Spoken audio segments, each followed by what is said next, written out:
Maayong hapon. Maayong hapon. May hapon. God bless. God bless. God bless. Maayong hapon. Kini nga istorya gikan sa usa ka pari nga na-assign sa Papua New Guinea. Sa ilang hospital didto, naay tigulang nga mag-adtuan everyday kay basahan sa Bible ang tanang pasyente. Pagkanindot, upon one day, nahanap ang pananaw sa tigulang. Giingnan sa doktor, "I'm sorry tay, hapit na kang mabuta." Pagkaugma, wala na nagpakita ang tigulang.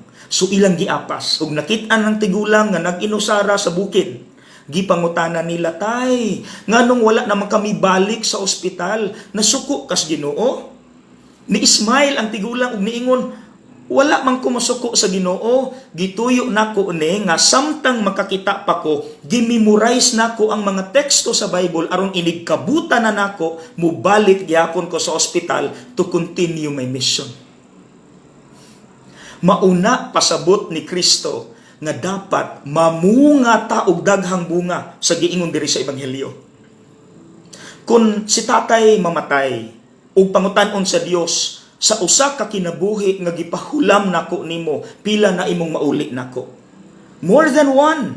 Ang hospital staff, mga pasyente, ang pari ug ako mismo na-inspire ko sa lalom nga pagtuon ni tatay nga wala mi surrender.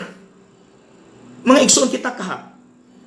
Sa usa ka kinabuhi nga gipahulam sa Dios nimo karon, pila na kaha ka kinabuhi ang imong mauli balik niya?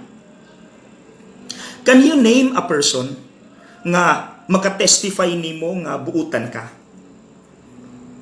That person is your good fruit.